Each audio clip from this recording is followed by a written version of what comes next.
안녕하세요 여러분, 반갑습니다. 고려대학교 입학처장 이재원입니다. 인사드리겠습니다.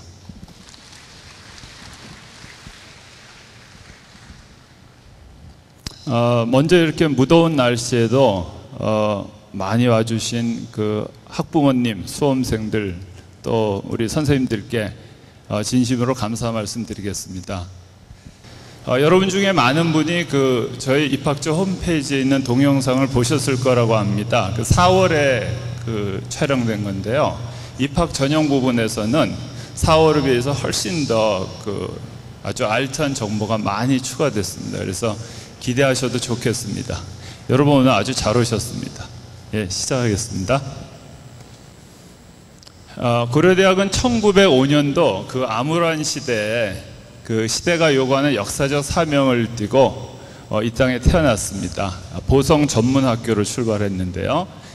그 시대적 사명이라 하는 것은 민족에게 희망이 되어라, 그리고 민족의 리더를 키워달라는 그런 사명입니다. 고려대학교 박물관에 있는 저 문서들은요, 지금으로 치면 기보문서입니다.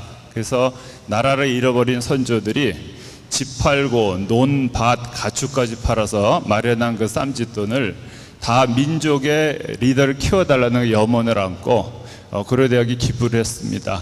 그래서 결의의 손으로 지어진 최초의 민족사학이고요. 그래서 지난 108년 동안 민족고대라고 불려지는 데는 바로 그런 이유가 있습니다. 고려대학은 언제나 시대가 요구하는 역사적 사명을 충실히 수행했습니다. 특히 1960년도 4.19 혁명의 시초가 됐던 4.18 의거의 진원지로서 자유, 정의, 진리의 고려대학교 정신을 만방에 펼친 바 있습니다. 그래서 대한민국의 민주주의를 이끌었습니다. 이런 자랑스러운 또 뜻깊은 역사를 가진 이 고려대학교의 현재 자랑스러운 모습에 대해서 살펴보기로 하겠습니다. 첫째로 고려대학은 세계가 인정하는 학교입니다. 경영대학 좀 말씀드릴게요. 달라스 랭킹이라는 아주 권위 있는 랭킹에서 지난 3년 연속 고려대학교가 국내 유일하게 탑 100대 대학 안에 들고 있습니다. 그래서 경쟁대들이 못하는 그런 쾌거를 이루게 돼서 아주 자랑스럽습니다. 또한 EMB, Executive MBA입니다. 재작년에 23등에서 작년에 12등 했습니다. 그래서 세계에서 12번째로 MBA가 좋은 학교입니다. 그래서 중국, 상하이, 홍콩, 싱가포르 이런 데서 아주 많은 학생이 오고 있습니다. 또 한국경제 매거진이 해마다 경영대학만을 평가합니다. 고려대학은 업무 적응력, 융화력, 책임감, 적합성 등에서 금메달을 휩쓸어서 지금 3년 연속 부동의 1위를 차지하고 있습니다. 그래서 한국 사회에 이제는 고대로부터 나온다 할 정도로 재계에서 아주 최고의 평가를 받고 있습니다. 제가 정경대학교 통계학과 교수입니다. 그래서 저희 정경대학에는 저기 4개 학과가 있는데요. 모두 학과평가 1등을 하거나 또 국내 사립대학에서 부동의 1위를 차지하고 있습니다. 이공대가 좀 약하지 않느냐? 안 그렇습니다. 2012년도 QS 세계 랭킹을 항상 리포트하는 기관인데요. 거기서는 이제 분야별로 평가를 많이 합니다. 그래서 공과대학을 평가했는데 2012년도 국내 사립 최고의 공과대학으로 또 선정이 됐습니다. 지난 5월에 이 QS가 이제 세계 랭킹을 발표하는데 분야별로 발표를 했습니다. 그래서 30개 분야별을 이제 선정을 했는데요. 그 중에서 절반인 15개 학과가 전 세계에서 이제 100위 안에 들었습니다. 그래서 경쟁대학인 연세대학을 압도하고 있는데요. 연세대학은 고려대학과 비교할 때 QS 세계 랭킹이 높다 하고 그렇게 그냥 한마디 하고 끝납니다. 단과대학에 대해서는 자세히 설명을 안 했는데요. 특히 논문이 잘 안 나오는 인문사회 교수가 굉장히 많고 논문이 아주 잘 나오는 자연계 교수가 굉장히 적은 이런 고려대학교 구조상 그런 랭킹 시스템은 조금 불공평합니다. 그래서 그 불공평한 거를 QS 기관도 알기 때문에 저렇게 분야별로 평가를 공평하게 합니다. 보시면은 인문사회계에서도 8개와 3개로 아주 압도적으로 고려대학교 인문사회계가 이제 좋고요. 자연계에서도 7개와 6개로 백중세를 이제 갖고 있습니다. 그저께 발표했습니다. BK21 플러스라고 앞으로 7년간 매년 2,500억 원을 투자한다 이렇게 아주 신문에 대서특필했는데요. 여기서도 보시다시피 그 사업단 팀 또 금액 면에서도 국내 사립대학에서 1위를 차지하고 있습니다. 저거는 현재 연구 역량을 잘 나타내는 그런 지표라고 이렇게 평가받고 있습니다. 1995년도 중앙일보가 랭킹 시스템을 도입한 이래로 고려대학은 많은 부분에서 1위를 차지했는데요. 특히 2012년도에 정부기관 기업 채용 선호도, 금융권 채용 선호도, 외국계 기업, 대기업, 평판사회 진출도 이런 선호도에 관한은 언제나 고려대학교가 1위를 해왔습니다. 특히 신입사원으로 뽑고 싶은 대학에서는 1995년도 중앙일보가 그 랭킹 시스템을 도입한 이래로 19년 차인가요? 한 번도 빠지지 않고 언제나 1위를 차지했습니다. 그래서 고대 출신이라는 그 하나만으로도 큰 신뢰를 받고 있습니다. 그 결과 그 뭐 대기업이라든가 CEO라든가 이런 파트에서 국내 사립대학 중에 가장 많은 그런 리더를 한국경제 최전선에 배출하고 있습니다. 또 많은 정계, 학계, 또 재계, 문화계, 체육계 이런 데서 아주 자랑스러운 교우들이 있고요. 고려대학에는 돈으로 살 수 없는 30만 휴먼 인프라가 있습니다. 고려대학은 세계와 소통하는 학교입니다. 2012년도 현재 90개 나라의 839개 대학과 국제 교류 협정을 맺고 있습니다. 그래서 미국만 해도 70여 개 학교와 교류 협정을 맺고 학생들을 이제 보내고 받고 이러고 있습니다. 그래서 현재 1,200여 명의 학생이 외국에서 공부하고 있고요. 4,000여 명의 외국 학생이 고려대학교 캠퍼스에서 공부하고 있습니다. 고려대학교 캠퍼스를 거닐다 보면 아주 외국 학생들이 많습니다. 이미 국제화된 캠퍼스입니다. 양에서도 국내 최고지만서도요, 질에서는 아주 자랑스럽습니다.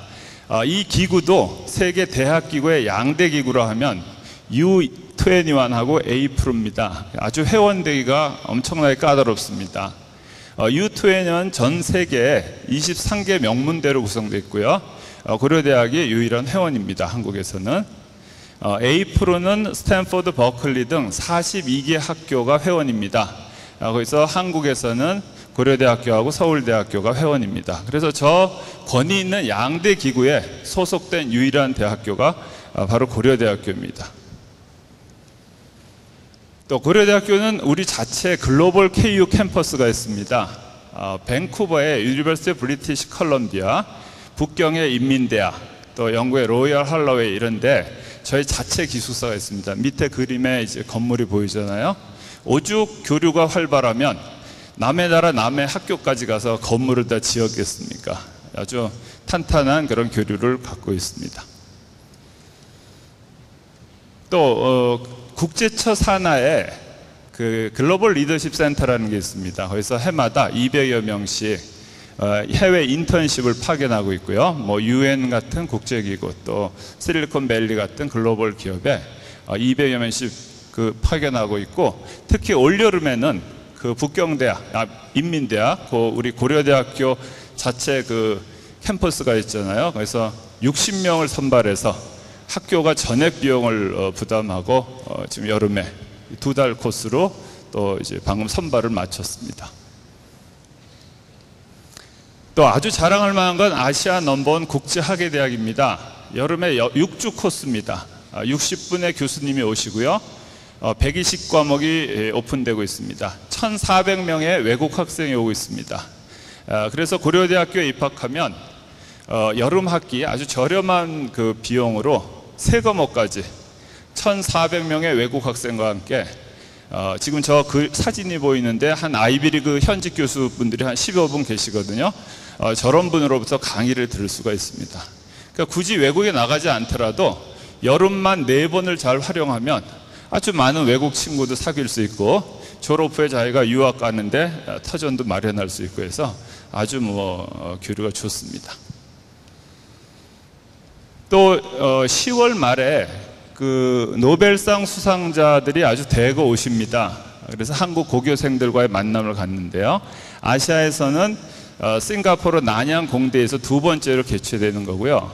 주체가 노벨상을 관리하는 스웨덴 한림원하고 고려대학교 공동 주체입니다.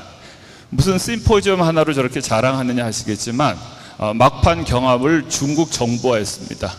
한 나라의 정부를 이길 수 있는 그런 대단한 학교입니다. 고려대학은 전문적인 학문 인프라를 갖추고 있습니다. 연일 세계적인 그런 그 연구자들이 계셔서요. 해마다 날마다죠. 거의 날마다 새로운 걸 개발하셔서 사이언스, 네이처 이런 데다 이제 싣고 계시고요. 시설이 엄청나게 좋습니다. 미디어관, 또 이공대 하나스퀘어, 또 화정체육관, 기숙사, 또 강당, 강의실, 또 라운지 이런 그 아주 첨단의 기술을 갖고 있습니다. 제가 기억하기로는 아마 지난 10여 년 동안 20몇 개의 아주 새로운 건물이 이렇게 완공된 걸로 알고 있습니다.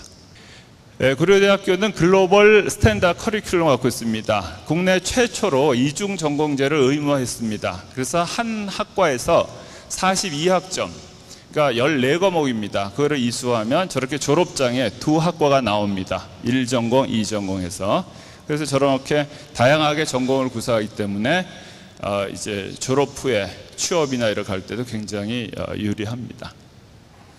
또 유니버시티 플러스 맞춤형 교육 프로그램을 실시하고 있습니다.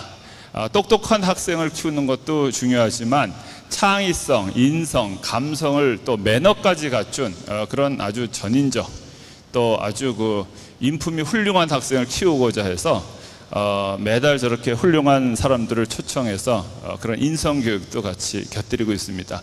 괜히 저희 고려대학교가 신입생으로 뽑고 싶은 대학 1등이 유지되는 게 아닙니다. 저렇게 저희도 많은 노력을 하고 있습니다.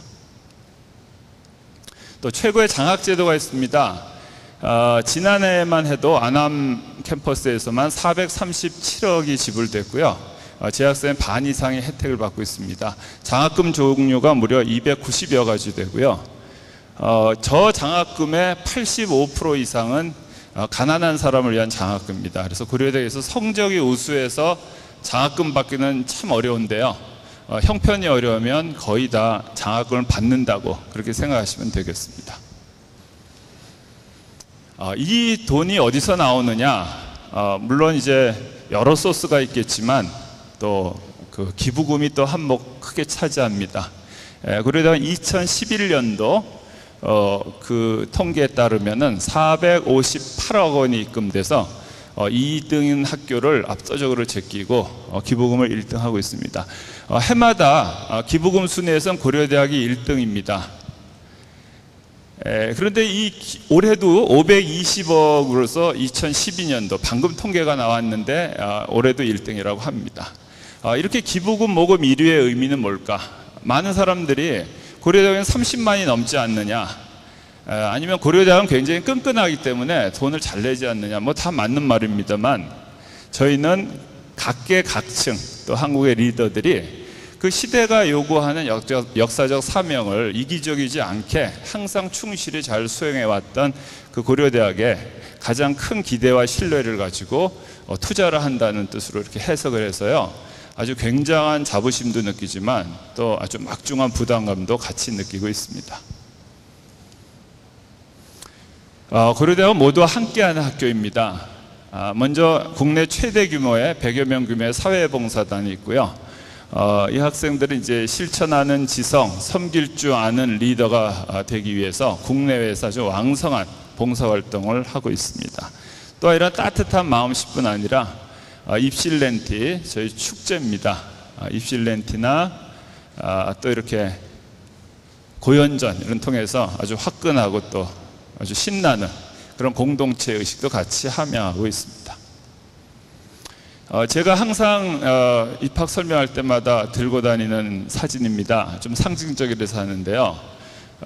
이 사회에 나가면 저렇게 고려대학교 출신 한 명을 상대하려면 연세대학교 출신 이렇게 서너 명이 필요합니다. 그런데 이렇게 고려대학교 학생이 이기는 것 같습니다. 고려대학은 혁신적인 그런 연구 체계, 학문 체계를 갖고 있습니다. 먼저 자연계 역량 광화 및 학제간 융합이라는 그 기치를 내걸고요. 약학, 녹색 성장, 융합 IT, 의학, 정보보호 분야에서 새로운 학문 분야를 육성해서 엄청난 투자를 하고 있습니다. 또 얼마 전에 깜짝 놀란 의학계를 뒤집은 뉴스가 하나 있었습니다. 그 연구 지정 중심병원이라고 전국에서 10개를 선정해서 한 해에 1,400억 원씩 각 병원당을 투자한다는 그 취지로 10개를 선정했습니다. 병원마다 뭐 난리 났겠죠. 서로 목을 매달고 저기를 시도했을 텐데 안암병원, 구로병원, 고려대학에서 2개 병원이 동시에 선정됐습니다. 그래서 국내 유일하게 2개의 연구 중심 병원을 갖고 있는 학교입니다.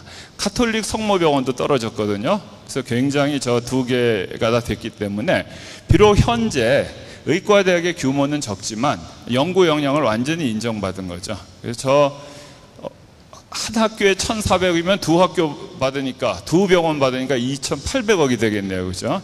그거를 투자하고 앞으로 계속 한다면 뭐 규모 면에서나 또 뭐 역량 면에서 아주 탑이 되지 않을까 그렇게 생각합니다.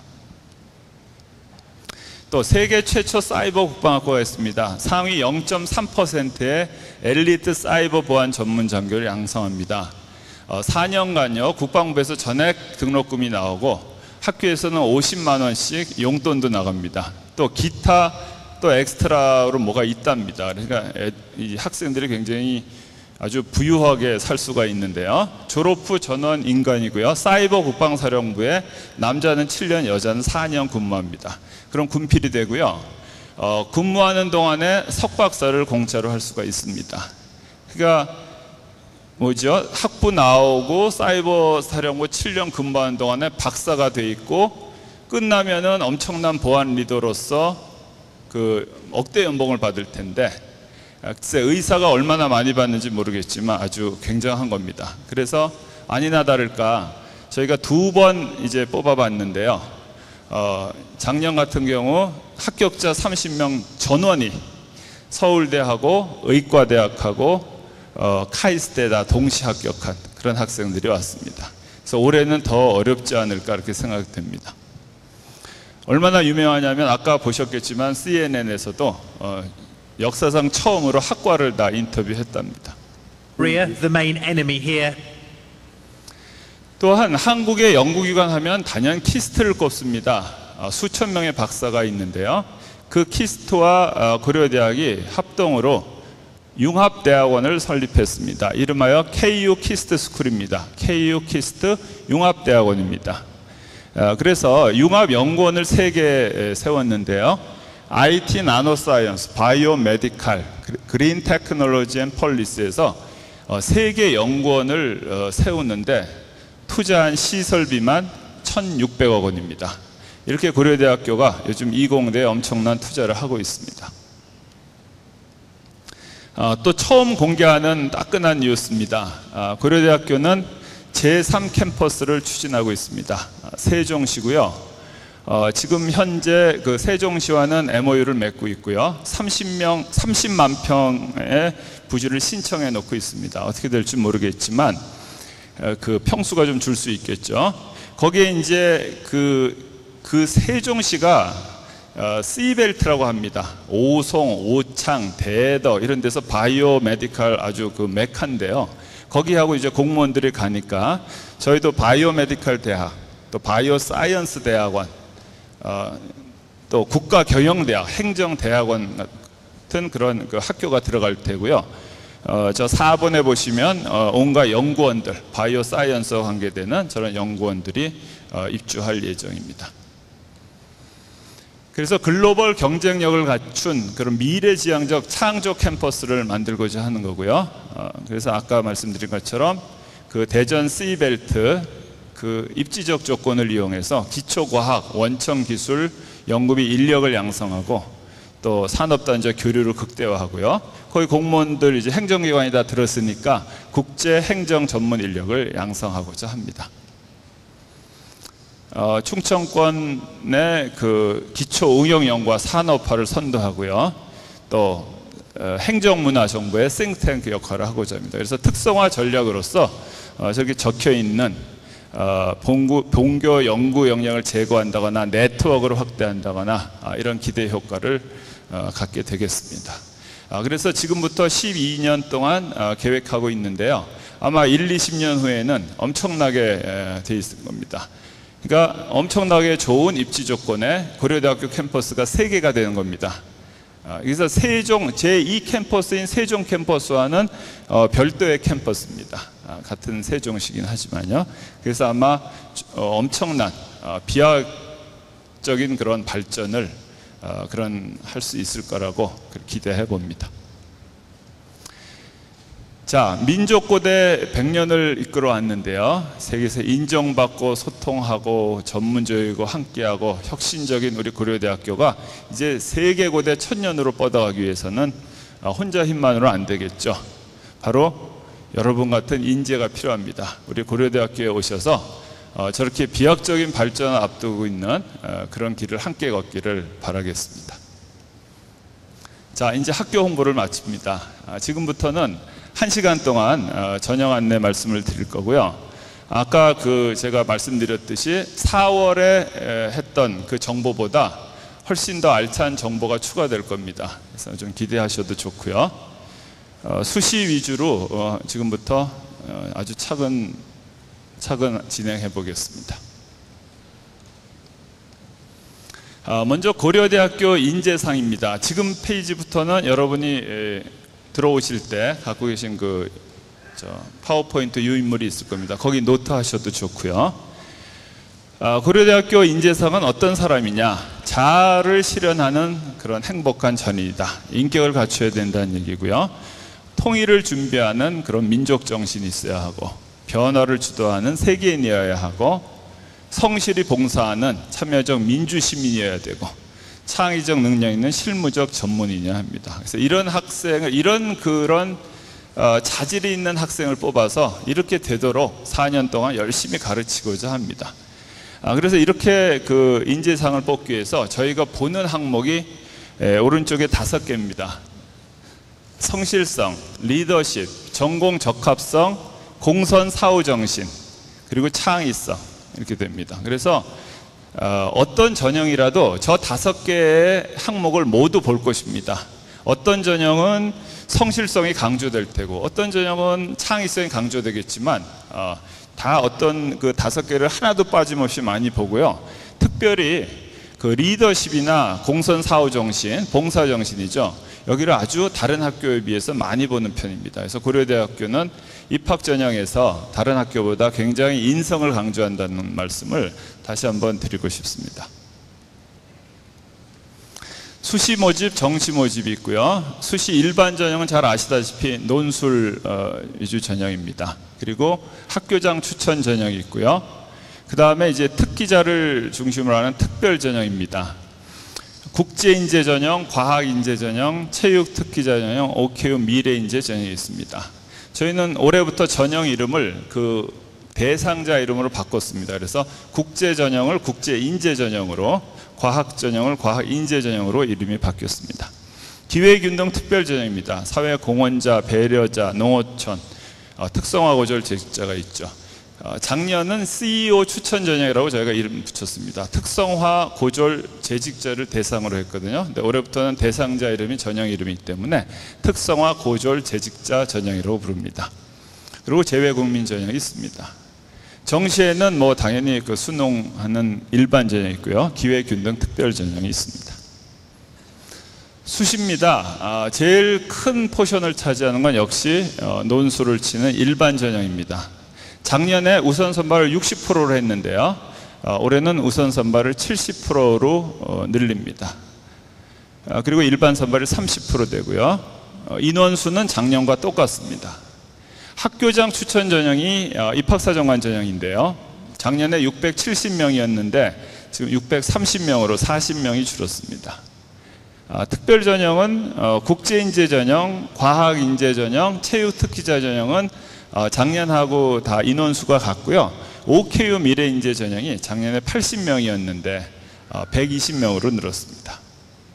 기회균등 특별 전형에는 사회공헌자, 배려자, 농어촌, 특성화 고졸직주로 해서 작년과 똑같은데요. 대신 정시로만 뽑던 농어촌 전형 그 학생의 일부 80명이 이번엔 수시로 왔습니다. 그래서 137명 중에 수시에서 80명, 정시에서 57명을 뽑게 되겠습니다. 중복 지원이 가능하냐 이렇게 물으시는 분이 많습니다. 저희가 그 군데군데 옆에 보시면 FAQ라고 적혀 있죠. Frequently Asked Question 세션을 해서 여러분들 저희 상담 중에 가장 질문을 많이 하셨던 그런 파트를 저희가 설명 중간에 이렇게 넣어서 설명해 드리겠습니다. 일반 전형에 하고 학교장 추천 저렇게 마른 목걸로 되어 있는 표시가 따로따로 내셔도 된다는 겁니다. 다시 말해서 특별 전형에 모두 그 마름모 표시가 있죠. 그 얘기는 내가 국제인재 전형도 낼 수 있고 국제인재 전형도 내면서 동시에 OKU 미래인재 전형도 내면서 동시에 과학인재 전형도 낼 수가 있다는 겁니다. 그러나 기회균등 특별 전형에서는 저 그림이 하나만 있잖아요. 저기서는 하나만 낼 수 있습니다. 그래서 도합 7가지죠. 7가지 서로 다르게 낼 수 있는데 저희가 수시 카드가 6장이니까 고려대학교에 6장 카드를 모두 내셔도 됩니다. 가장 바람직한 경우라고 생각합니다.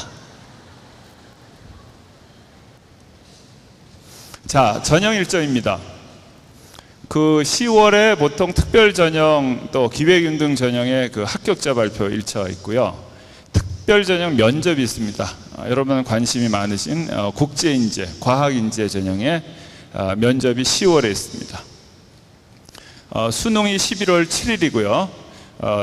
그 바로 직후에 학교장 추천 1단계 합격자 발표와 특별 전형, 국제인재, 과학인재 이런 특별 전형의 발표가 있습니다. 국제인재 전형하고 과학인재 전형만 유독 수능 최저학력 기준이 없습니다. 그러니까 저 발표는 곧 최종 발표입니다. 수능 점수와 관계없이. 그리고 이제 바로 이틀 뒤에 OKU 미래인재 전형의 1단계 합격한 사람에 한해서 창의성 평가와 면접을 봅니다. 이건 자세하게 이따 말씀드리겠습니다. 그 다음에 학교장 추천 면접이 있고요. 제일 관심 있어 하는 논술은 바로 11월 16일, 17일 이틀에 걸쳐서 시행합니다. 일반 전형부터 알아보겠습니다. 모집 인원은 아까 말씀드린 대로 1366명이고요. 우선 선발 70%입니다. 우선 선발인데 여기는 논술 70%, 학생부 30%입니다.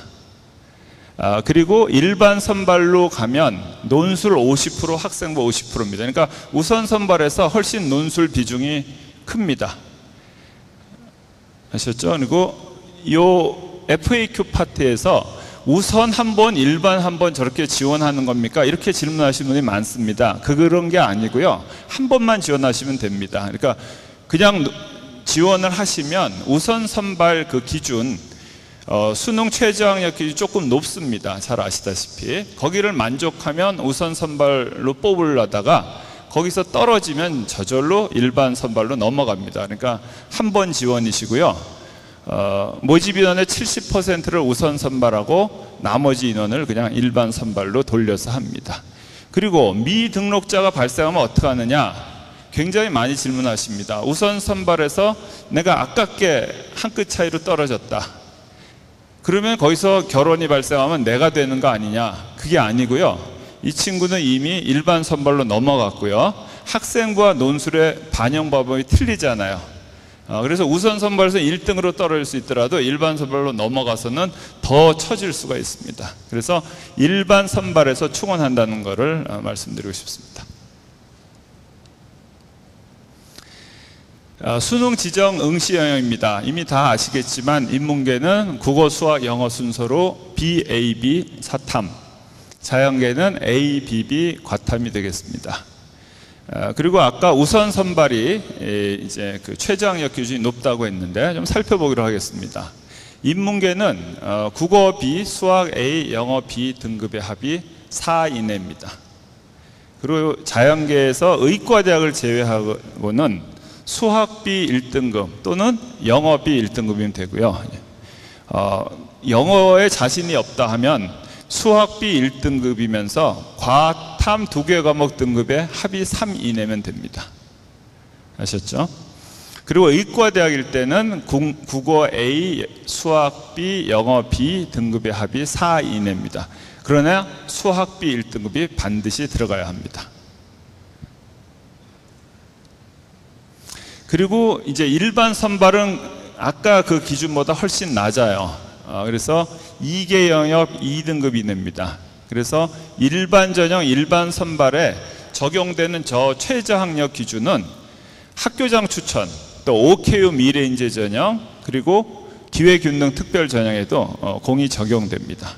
아까 말씀드렸듯이 국제하고 과학, 국제인재하고 과학인재 전형에는 최저학력 기준이 필요 없습니다. 자, 2개 영역 2등급이라고 했는데 탐구 영역은 어떻게 반영을 할 거냐? 탐구 영역 반영 시 2개 과목 평균 등으로 반영합니다. 다시 말해서 내가 물리, 화학을 쳤다. 물리를 1등급 맞았는데 화학을 3등급 맞았다. 그러면 된 겁니다. 합이 4니까 평균이 2등급이죠. 그래서 2등급이라는 개념은 탐구에서는 평균 개념으로 알고 계시면 되겠습니다. 그런데 그거보다 더 낮췄습니다. 2개 과목 100분위 합이 178 이상도 된다. 이게 무슨 말이냐 하면 2등급까지가 11%잖아요. 그러니까 89%입니다. 상위. 그럼 89% 더한 겁니다. 그게 178입니다. 그러니까 이게 무슨 말이냐면 내가 물리를 2등급 맞았고 화학을 3등급 맞았는데 합이 5지요. 합이 5면은 평균 2등급이 안 되죠. 그래서 나는 이제 틀렸구나 했는데 물리 2등급을 아깝게 2등급을 맞았어요. 화학 3등급도 아깝게 3등급이 됐어요. 그럼 두 개 합치면요 178 넘습니다. 그러니까 2 더하기 3 설사 합이 5등급이 되더라도 어느 한쪽에서 아깝게 떨어졌으면 합이 178이 넘는 거죠. 저희가 작년 데이터를 가지고 시뮬레이션 한 결과요 5등급 중에 한 20% 정도가 178이 넘습니다. 그러니까 과탐 같은 경우는 평균 2등급보다도 더 후한 그런 기준이라는 것을 염두에 두시기 바랍니다. 그리고 자연계 모집단의 경우에는 수학 B 또는 과탐 영역을 반드시 포함해야 됩니다. 밑에 적혀 있는데요. 수능 반영할 때요. 탐구 영역을 제2외국어 또는 한문으로 대체하는 것은 수시에서는 불가합니다. 그러나 이따 조금 말씀드리겠지만 정시 모집에서는 인문계 모집단에 한해서 저게 대체하는 것이 가능합니다. 그러나 수시에서는 뭐 인문계라 할지라도 절대 대체 불가합니다. 자, 그 교과 90%, 비교과 10%라고 하는데 여기 질문도 참 많이 하시는데요. 학생부가 아까 우선 선발에는 30%라고 했고요. 일반 선발에는 50%라고 했습니다. 굉장히 많이 들어가는데요. 저기서 그 중에서도 교과는 90%입니다. 그 교과는 잘 아시다시피 국어, 수학, 영어 그리고 인문계 같은 경우는 사회 교과목 전과목, 자연계 같은 경우는 과학 교과목 전과목으로 해서 컴퓨터로 쫙 이렇게 계산이 됩니다. 비교과 보시겠어요? 비교과 보시면 출결 상황, 봉사활동, 수사 경력 별로 그렇게 굉장히 빡빡한 조건도 아닌데요. 저 세 개 중에 2개 이상만 충족하면 만점입니다. 그래서 고려대학교에 지원하는 학생의 대부분이 비교과 성적은 만점입니다. 그 얘기는 뭐냐 하면 저희가 수시 일반 전형 여기에서 또 수시 우선 선발 또 일반 선발 공이 저희의 학생부 성적은 곧 교과 성적이에요. 그러니까 굉장히 많이 들어가는 거죠. 저희는 10%밖에 안 되는 비교과인데 그것도 대부분이 다 만점이다 하니까 사실은 0%죠, 0%. 그러니까 저희는 저희의 학생부 성적은 곧 교과 성적이라는 것을 말씀드리고 싶습니다. 자, 자연계 그 논술은요 11월 16일에 있고요, 인문계는 17일에 있습니다. 그래서 자연계 논술은 수학 하나, 과학에서 이제 하나를 뽑는데요. 모집 단위별로 과학 같은 경우에는 물리화학, 생명과학, 지구과목 중에 모집 단위별로 3과목씩 제시합니다. 예를 들어서 물리학과는 물리화학, 생물 중에 하나 골라달라, 이런 식으로 이제 3과목을 학과가 입학처에다 이제 리포트를 합니다. 그러면 여러분이 가셔서 그 3과목 중에 한 과목을 골라서 푸시면 됩니다. 미리 신청하는 게 아니고요. 여러분이 아까 같은 제가 예를 들은 것처럼 물리학과를 지원했다. 그러면 가면 물리화학, 생물 시험 문제가 있습니다. 그러니까 3문제를 다 보실 수가 있어요. 그리고 가장 자신 있는 거 하나를 풀면 됩니다. 연세대학 같은 경우는 이제 먼저 하고 그 다음에 가서 이제 그 문제만 보고 푸는 건데 거기서 차이가 있습니다. 그리고 인문계 같은 경우는 이제 통합 논술을 치고요. 시간은 100분입니다. 이따가 이제 우리 그 논술위원장께서 자연계, 인문계 이제 각각 오셔서 자세하게 설명을 해주시겠지만 좀 개략적인 설명을 조금 드리겠습니다. 먼저 통합 논술에서 75점을 차지하는 것은 저런 식으로 논술하시오 이런 겁니다. 그리고 25점에 해당하는 게 수리 논술입니다. 그래서 고려대학교는 수리 논술이 있어서 참 곤란하다, 난 수학이 약한데 이렇게 생각하시는데 지금 저 문제 보시다시피 굉장히 이렇게 논술형입니다. 그리고 저기에 나와 있는 뭐 어느 가격, 무슨 물건, 배분 이런 거는 저 1번에서 했던 그 제시문입니다. 그러니까 그 제시문을 다른 시각으로 좀 수리적 마인드를 가지고 다시 기술하고 그렇게 생각하시면 됩니다. 그래서 이건 수학 시험 문제가 아니다. 내가 수학이 약하기 때문에 수리 논술이 마음에 걸린다. 그렇게 생각하시지 않길 바랍니다. 수학 문제고요. 이 과학 문제도 그렇게 고등학교 때 치는 과학 문제 같지 않고 이렇게 논술형이 이렇게 많다고 생각합니다. 답안지에 대한 질문이 많으셔서 한번 보여드립니다. 여기는 이제 1번 75점짜리에 대한 인문계 논술이죠. 제가 알기로는 900자로 알고 있는데 이제 원고지 형식으로 쓰고 자연계는 문제를 푸는 거고요. 인문계도 역시 수리 논술은 저렇게 문제 푸는 형식이 되겠습니다. 특별 전형입니다. 국제인재 전형입니다. 인문계는 세계를 선도할 역량을 갖추고 외국어 분야에서 탁월한 재능과 열정을 보인 자 이렇게 하고요. 자연계는 수학과학 분야에서 세계를 선도한 역량을 갖추고 또 역시 외국어를 아주 잘하는 사람 이렇게 됩니다. 그래서 문과 같은 경우는 218명, 저기에 이제 국제학부 55명이 포함되어 있습니다. 자연계는 82명이고요. 서류 100%로 3 내지 5배수를 선발합니다. 그리고 2단계에 가서 이제 면접 30%가 추가됩니다. 뭐를 내느냐? 학교생활기록부, 자기소개서, 그리고 우수성을 증명할 수 있는 일체 활동 서류라 이렇게 씁니다. 그래서 국제인재 전형 같은 경우에는 항목을 3개까지 하고요.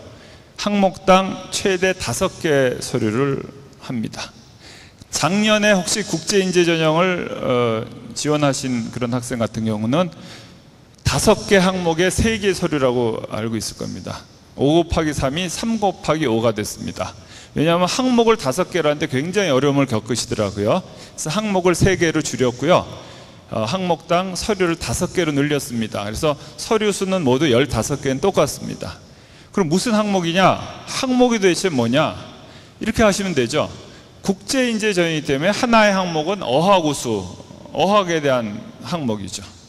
그 다음에 두 번째 항목은 학업 성실성, 이런 내가 공부 잘한다 이게.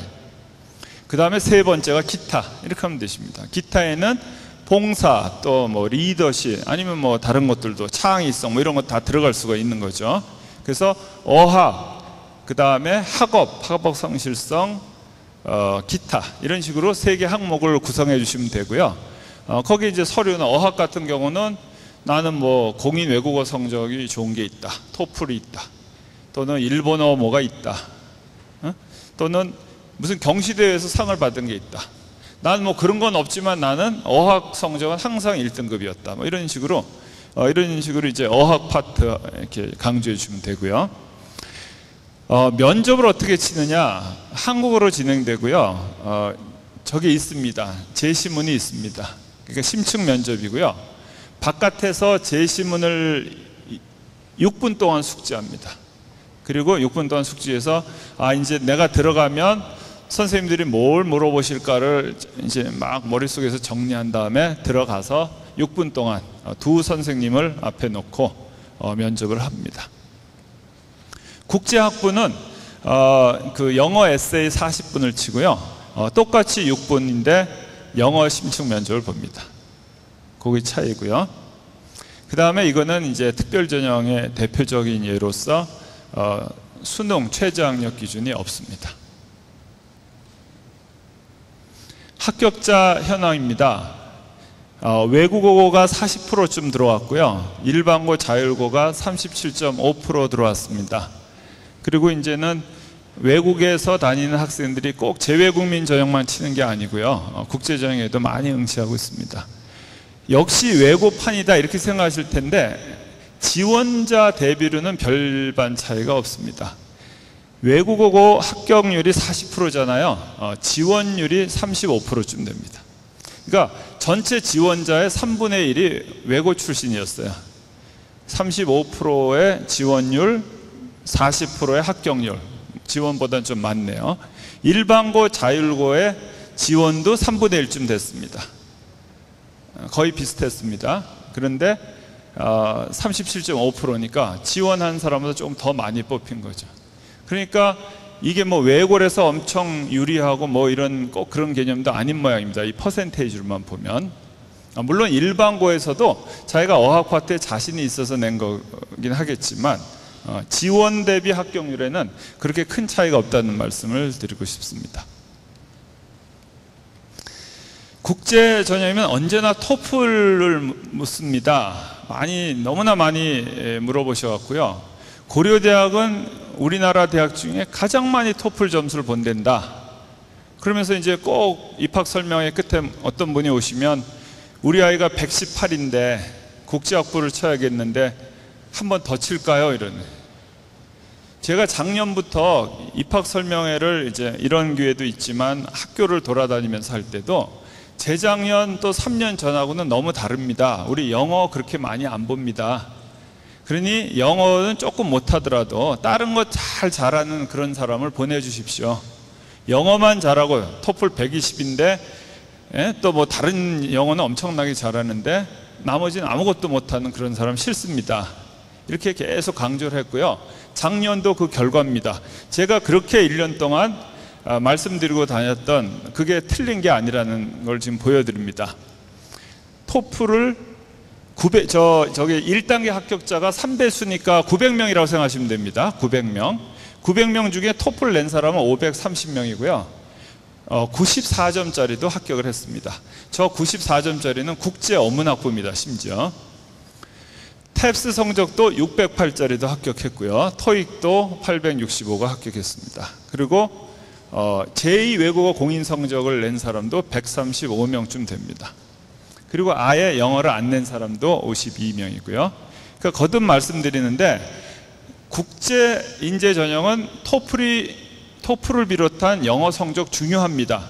제가 안 중요하다고 말씀드리는 거 아닙니다. 역시 중요한데 그거 하나로 결판 볼 생각을 하지 마시고 거기서 조금 딸리더라도 내가 다른 걸 잘한다 이렇게 생각하시면 되고요.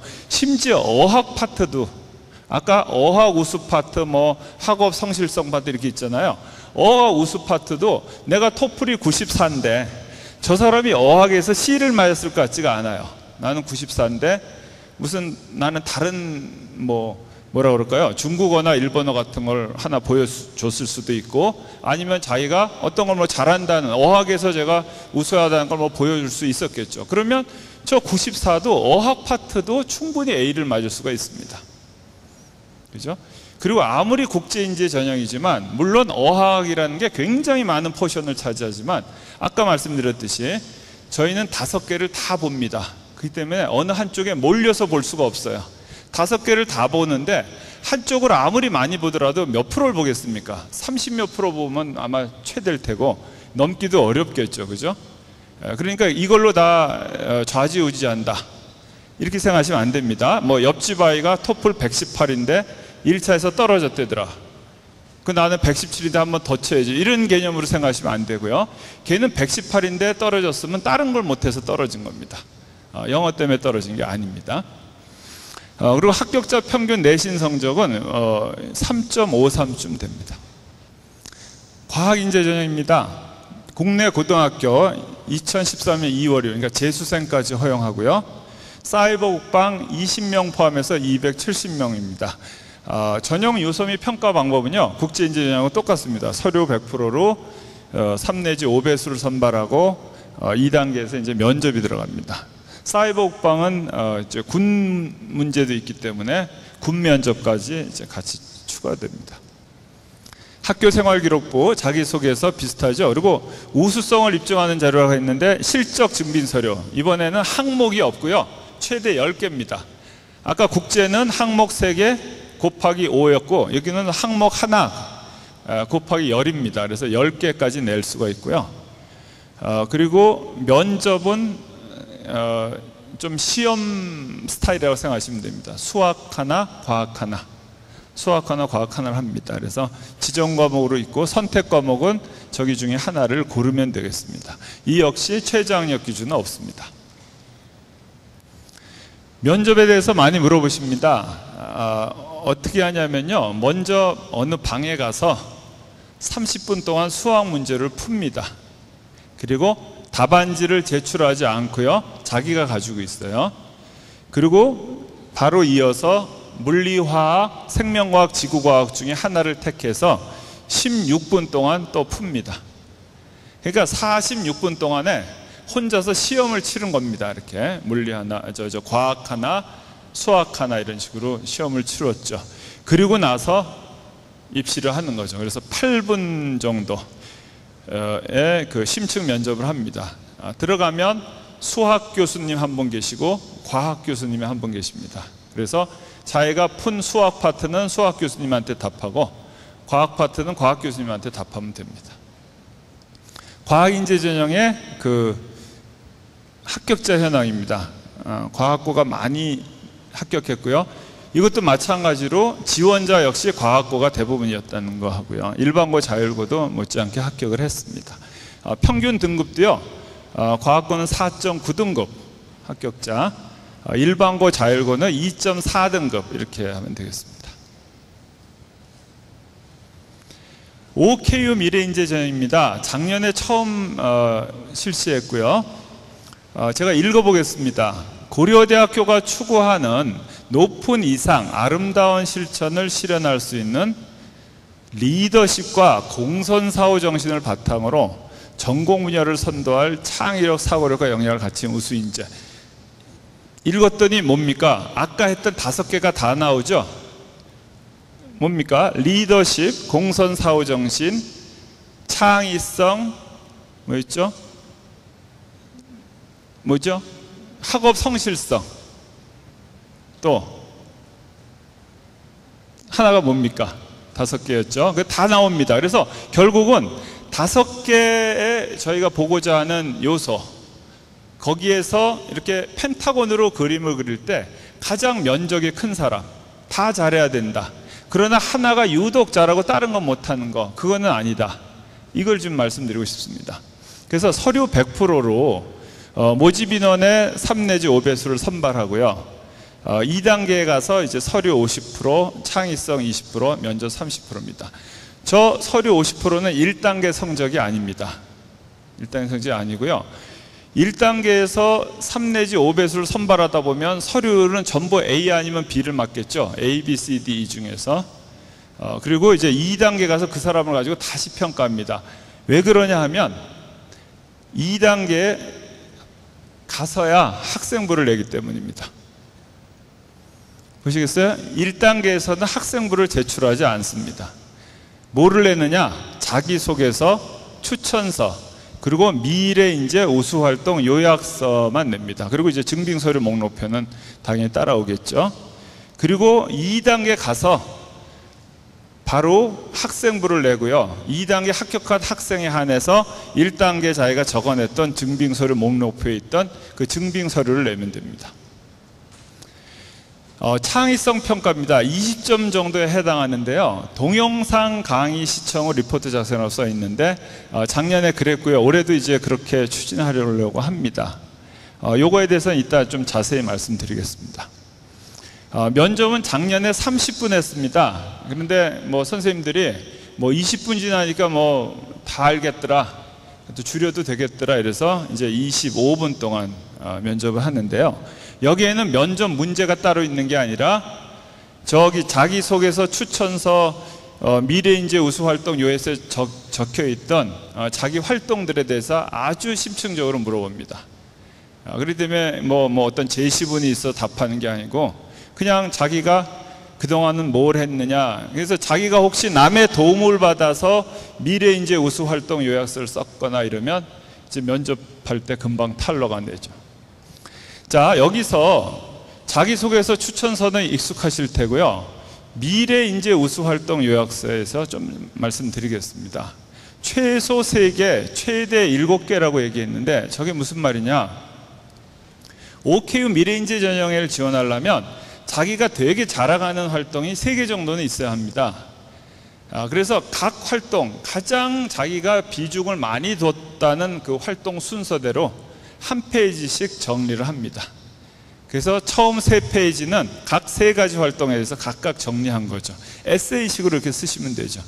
그래서 얘는 정말 끝내주게 이걸 했구나 하는 느낌이 확 올 정도로 3페이지를 적고요. 4번째 페이지에 4번부터 7번의 활동이 적혀 있습니다. 요약되어 있는 거죠. 그러니까 저 미래인재 우수활동 요약서라는 거는 4페이지짜리 요약서입니다. 아셨죠? 처음 3 활동에 각각 한 페이지씩, 4번부터 7번까지 4개 활동에 한 페이지 이렇게 적으시면 되고요. 작년엔 저기 10개까지 했더니 10개를 채워야 되는 줄 알고 그러시는데 아니고요. 설사 이번에도 3부터 7이라고 하더라도 3개만 내셔도 됩니다. 4번째 페이지가 없어도 돼요. 가장 그 중요한 거는 처음 3페이지에 어떻게 했느냐, 이게 중요한 거고요. 그래도 나도 이거 말고도 보여줄 게 많은데 그런 분이 계시면 이제 4번부터 7번에 정리하시면 되겠습니다. 수능 최저 학력 기준이 있습니다. 이것도 아까 말씀드렸듯이 엄청나게 뭐 스펙은 뭐 있는데 공부를 너무 못한다, 이런 학생은 이제 다른 학교의 어떤 창의 그런 전형 같은 데 합격할 수 있더라도 여기서는 1단계는 통과할 수 있어도 2단계에서 위태롭고 벌써 학생부가 들어가니까, 그리고 수능에서 2개 영역 2등급을 못 맞힐 확률이 높으니까 떨어지겠죠. 그래서 저희는 아까 뭐 스펙은 괴물 같지 않더라도 그 교과 활동에 또 연관된 그 교과 외 활동, 창의적 체험 활동을 아주 성실하게 학교 내 생활하면서 잘한 사람, 그런 사람에 더 많은 점수를 주고 싶습니다. 일반고, 자율고 학생이 많이 붙었고요. 외국어 학생이 18% 정도 됐었습니다. 국제고가 한 10% 정도 됐고요. OKU 미래인재 전형은 어떻게 준비하냐? 작년에도 그랬고 제가 4월 입학 설명회 때도 이제 동영상 강의다 말씀드리면서 준비 같은 건 테드 같은 걸로 하면 좋지 않겠냐. 작년에 15분 강의 2개 나와서 이렇게 기술하는 거였는데 테드가 18분 하니까 딱 그런 거 졸리실 때 몇 개 이렇게 듣고 자기가 한번 문제 만들어 보고 하는 게 좋은 연습이겠다, 이렇게 이제 작년에 입학 설명회를 하고 다녔었는데 그렇게 정말로 연습하신 분들은 큰 도움을 얻었을 거라고 생각합니다. 작년 문제입니다. 15분짜리 강의가 2개 있었어요. 그 처음 강의에 그 인문사회계 선생님이 나오셨어요. 그래서는 그 동일한 혹은 유사한 표현을 반복해서 사용하는 경우를 막 말씀하셨어요. 그러니까 예를 들면 뭐 아름답다가 있지만 눈부시게 아름답다 하고 앞에 이렇게 수식어를 하잖아요. 자꾸 그게 반복될 때 굉장히 강조되는 그런 긍정적 효과 뭐 이런 거에 대해서 강의를 하셨습니다. 15분 강의하셨습니다. 그리고 이제 두 번째 분이 공대 교수님이 나오셨어요. 그러더니 음악 CD의 정보를 기록할 때 저도 몰랐는데 동일한 정도를 3번 한답니다. 3번 반복. 한 번만 하면 뭐가 어떻게 되나 보죠. 그러니까 3번에서 혹시 여기가 잘못되더라도 이렇게 한답니다. 그러니까 여기서의 반복의 의미는 그 이제 세이프티 이런 개념이죠. 그래서 그런 거에 대해 또 15분 강의를 하셨습니다. 그리고 문제가 뭐냐 하면 보여준 두 강의의 근거에서 넘치다를 모티브로 삼아서 형식에 구애되지 말고 글을 쓰시오 이렇게 했습니다. 그래서 제가 오늘 설명회를 위해서요 그 출제위원단이 7분 계셨는데요, 그 출제위원장 선생님께 그 채점 기준을 달라고 했습니다. 처음에 굉장히 당황하시고 안 주시려고 했는데 오늘 이렇게 와주신 분들을 위해서 보여드리고 싶어서 가져왔습니다. 단순히 강의를 요약한 경우는 점수가 엄청 안 좋았고요. 내용을 70%, 형식을 30%로 했답니다. 그런데 내용에서 이제 이게 반복이잖아요. 반복 얘기 좀 하면 거기는 퍼센테이지가 조금 들었고요. 거기에 대해서 긍정적 역할, 또 그 차이 이런 데서 좀 배점이 있었답니다. 그러나 압도적으로 배점이 많았던 파트는 창의적 아이디어랍니다. 그래서 얘가 창의성 평가라고 이름을 저희가 했는데요. 창의적 아이디어가 있으면 저 내용 70%에 뭐 반 이상의 그런 포션을 차지했다고 하고요. 창의적 아이디어가 없는 경우는 그냥 반복, 긍정적 역할, 차이, 여기서 얼마나 이제 기술했는가로 평가를 했다고 그러시더라고요. 그래서 참조하시고요.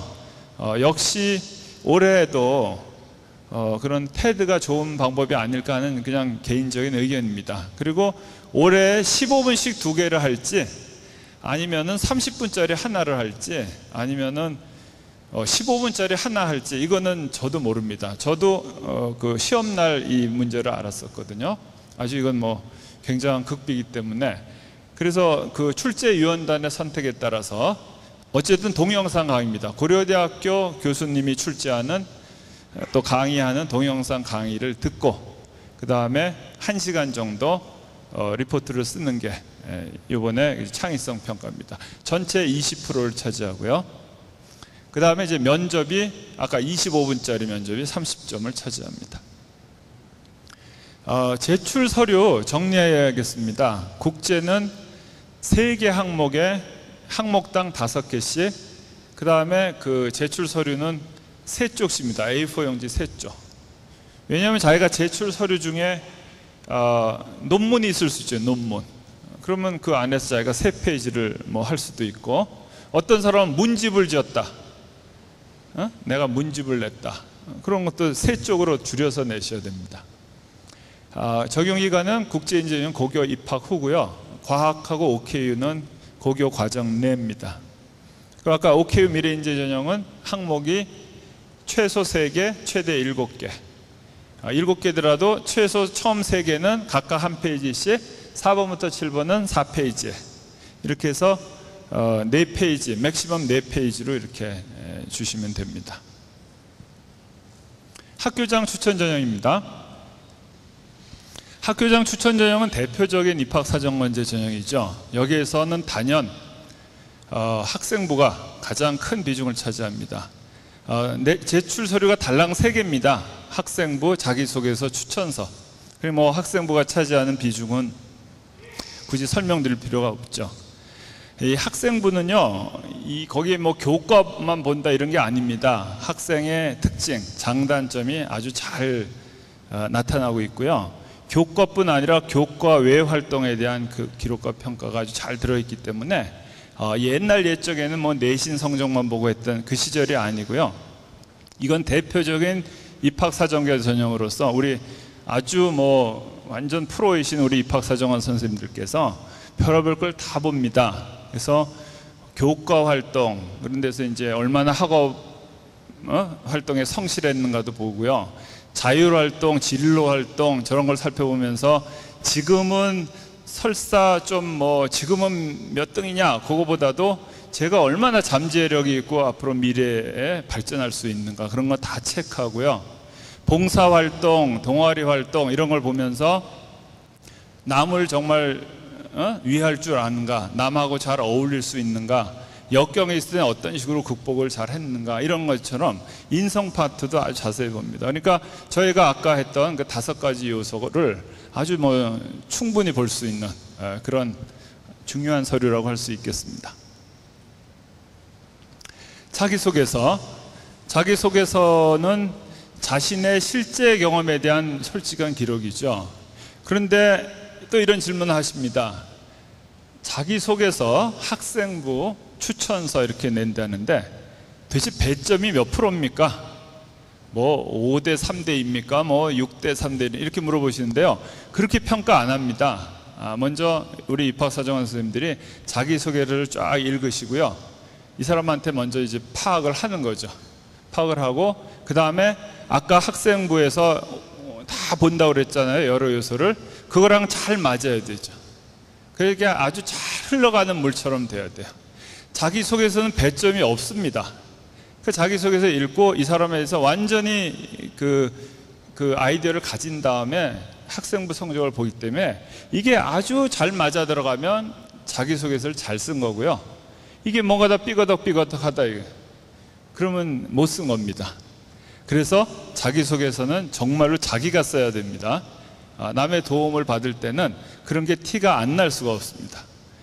자신의 실제 경험에 대해서 솔직한 기록을 적어야 되고요. 그 다음에는 학교생활기록부에 나오는 내용을 단순 복제하는 것은 좀 피해 주시기 바랍니다. 그리고 학교생활기록부에 이제 거기서 물론 우리 입학사정원 선생님들이 거기는 안 나타났지만 잠재력이나 또 미래 발전 가능성을 막 잘 찾아내시겠지만 내 생각에는 부족하다. 나는 굉장한 애인데 이 내 학교생활기록부에는 다 표현이 잘 안 돼 있는 것 같다. 그러면 자기소개서를 통해서 보충하시면 되죠. 그래서 학교생활기록부의 보충 자료로 자기소개서를 최대한 활용하시기 바랍니다. 그리고 이제 비록 지금은 그렇지만 나는 포텐셜이 엄청나고 나는 미래에 끝내주고 뭐 이런 걸 잘하기 위해서 얼마나 얘가 처음부터 자기 주도 학습에 쭉 잘 갈 수 있는가를 볼 수 있도록 자신의 개성과 학업 의지 등을 피력을 해야겠죠. 그리고 거기는 이제 자기소개서 질문이 있습니다. 요지에 대한 정확한 파악을 해서 답해 주기 바라고요. 자, 자기소개에는 글자 수 제한이 있어서요.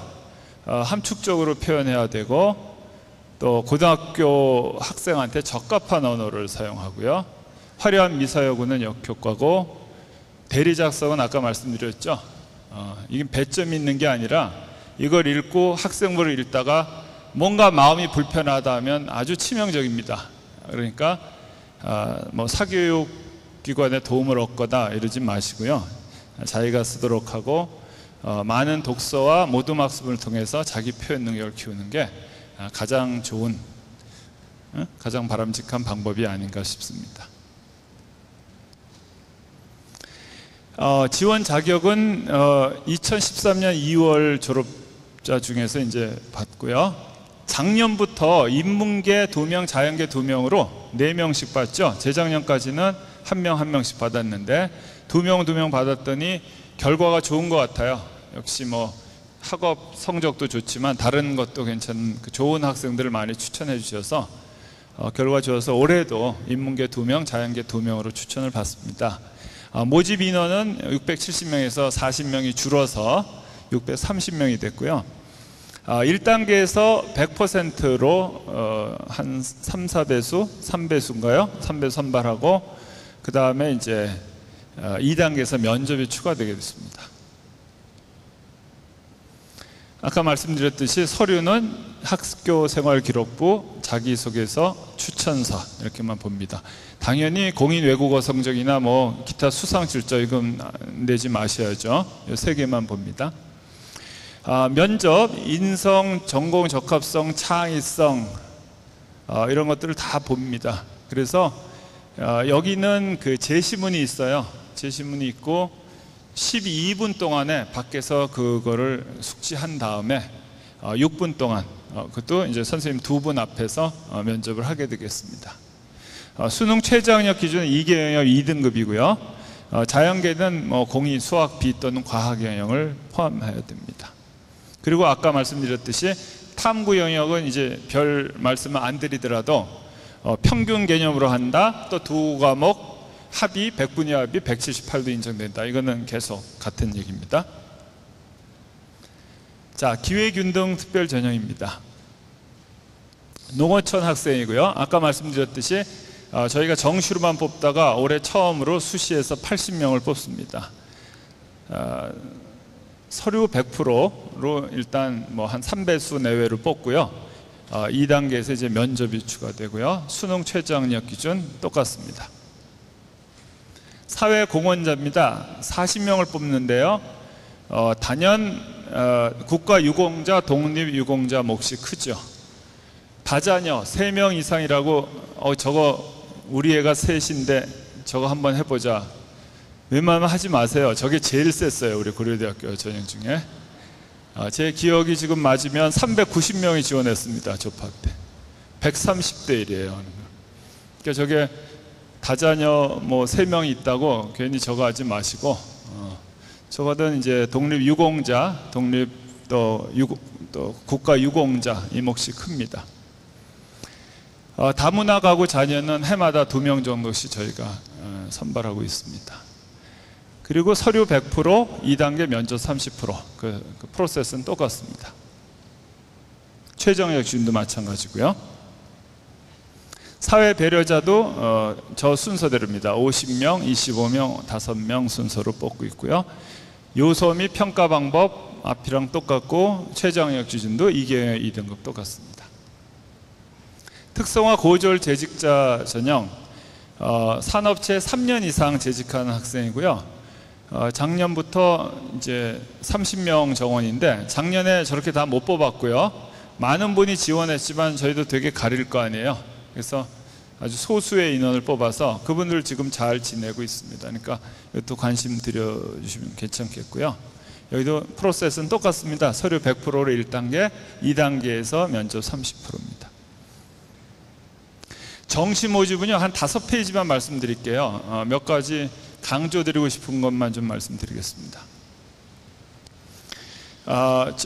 일반 전형에서요 우선 선발 70%, 일반 선발 30%입니다. 그래서 1052명 하고요. 기회균등 특별 전형에서 총 1176명으로 해서 저희가 수시가 한 71%, 정시가 한 29%가 되고 있습니다. 그러니까 정시 인원은 그만큼 더 적어졌고요. 전형 일정입니다.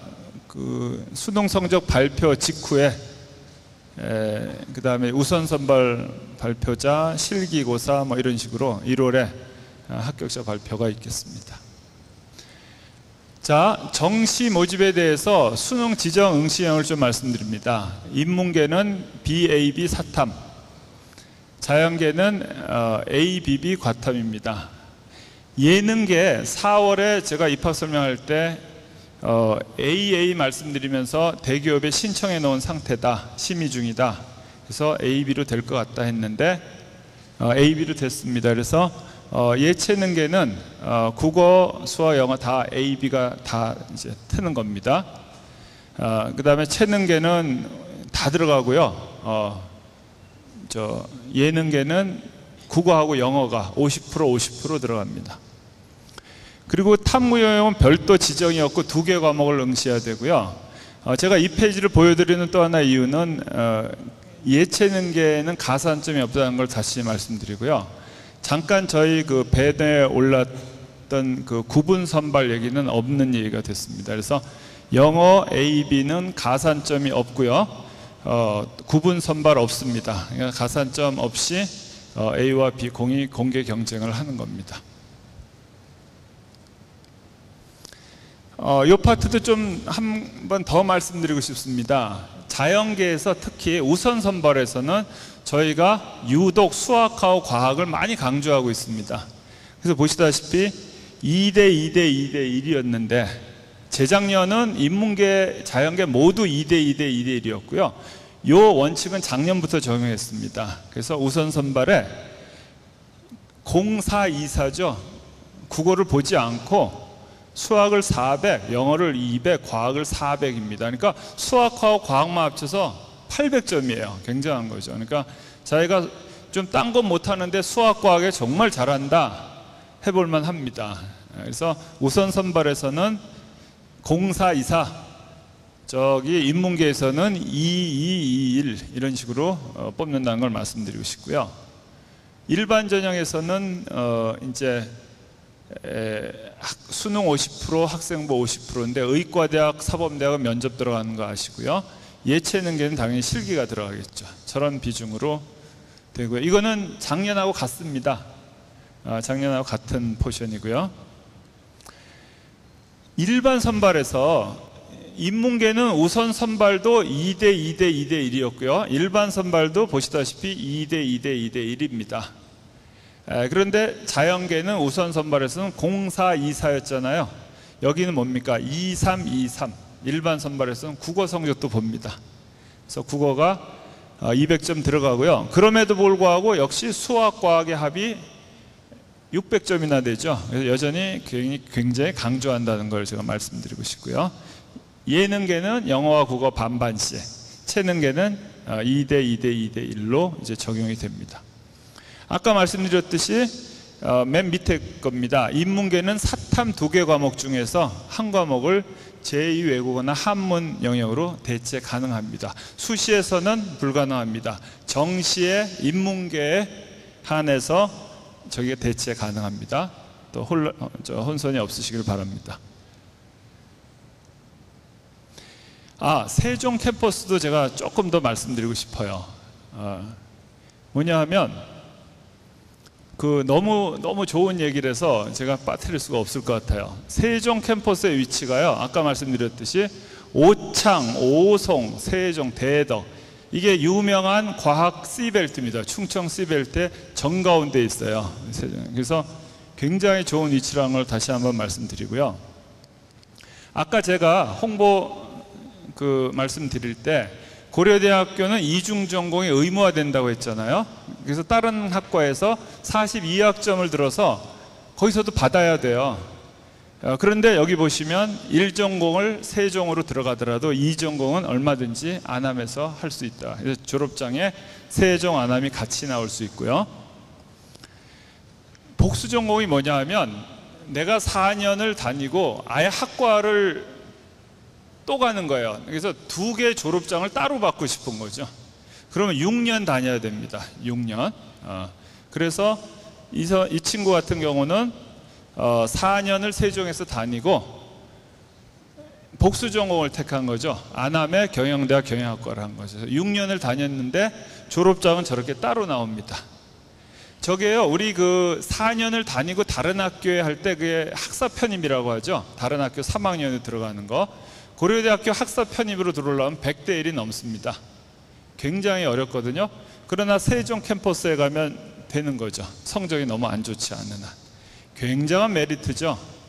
이중 전공을 해서 안암께 2번째 와도 좋고, 차라리 자기가 세종의 졸업장은 아예 보기 싫고 안암 걸 보고 싶다 그러면 저렇게 복수 전공 2년을 더 다니면 안암 졸업장을 가질 수가 있고요.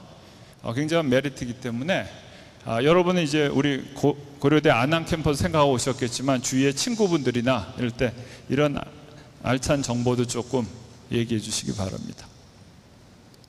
하나 더 있어요. 2년 했는데 너무 잘한다. 그럼 소속 캠퍼스 변경도 있습니다. 근데 이쪽에서 결혼이 생기고 뭐 조건이 좀 있긴 한데요. 굉장히 빼어난 성적을 갖거나 그러면은 아예 앞에 기록이 없어지고 소속 캠퍼스가 변경됩니다. 그러니까 이런 그 메리트가 있다는 것을 좀 말씀드리고 싶습니다.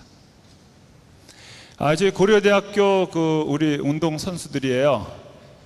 홍명보, 또 장미란, 그리고 최근에 그 각광을 받고 있는 그 암벽 등반 세계 1인자 김자인, 그 다음에 김연아, 이렇게 이런 친구들인데요. 뭐 금메달을 따든 못 따든 간에 세상에서 가장 값진 메달은 멈추지 않는 도전이라고 합니다. 여러분들도 고려대학교 오셔서 또 같이 도전을 계속했으면 좋겠습니다. 제가 오늘 굉장히 자세하게 말씀을 드렸는데요. 혹시 또 궁금하신 분이 있으면 저렇게 홈페이지 방문하시거나 전화 주셔도 좋고요. 오늘 직후에는 또 이렇게 전형별로 나눠서 개인 상담이 있습니다. 개인 상담이라기보다는 이제 질의응답 시간이 있죠. 그룹별로. 저희 이제 끝나면 지금 논술 출제위원장 두 분이 와 계신데 차례대로 논술에 대해서 얘기해 주시고요. 그 다음에 아주 알찬 상담이 있을 테니까 저희 15명 이상 출동을 했어요. 오늘 여러분 상담을 위해서. 그러니까 끝나고 상담까지 다 받고 가시길 바랍니다. 예, 오랜 시간 경청해 주셔서 감사합니다.